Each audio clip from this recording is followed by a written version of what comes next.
Hello guys, mayong buntag din yung tanan. Lain na pong adlaw karon guys sa adlaw Huwebes.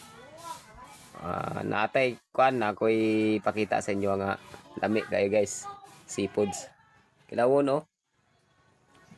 Comment lang sa may gusto ani nga mupalit. Ug sundi lang ninyo kung mama paingog matunig sugbay karong alauna. Sugbay dos, naana siya sugbay dos mag-displayan guys. Itaa lang niyo diha kanang ngalag nini diha.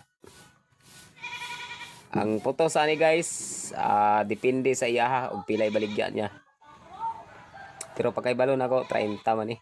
Kaya ang kumpra niya dire is 25 per taltik. Nga kay mamiliti man siya guys, di siyempre mutubo na gid siya ana. O kani guys, mo ni lami kay kilawon guys. Gihumulan na mog dagat para buhi siya kay. Yes! Oh. Okay. Tanawa na guys. Diba? Ako kayong hunas rin guys, pero kita na ko sa inyo ang hunas. Samtang nagpaabot ko sa agal-agal sa pagisuon nga kay among hiktan ba kay para anom na pod ugma. Oh. Hunas kayo no? Oh, kinsay na kayo ano yung baraha dire? Comment daw mo diya. Oh my God. Ano? Gabi nanulo me guys, ay nanulo akong kuan guys, akong igsuon dinha ra sa duol. Kana diha kanang naibato diha o. Kabatuan. Ana say danggit na say kuan.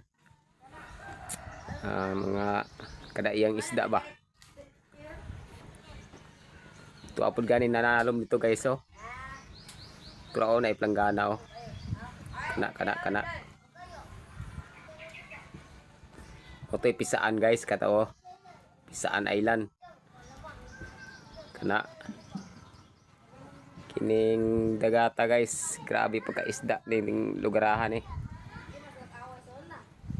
Dako kayong hunas guys. Kuwapo kay mangilaw ba. Tapos magbalon bitag tuba. Agay. Patay. Impas yung high blood yun. Ug maora na guys. Salamat dahil sa pagsubaybay sa ako ang mga video og salamat sa mga newest follower nako og sa uban nga nagasuporta sa akong mga video guys. Daghang kayong salamat og God bless kaninyong tanan.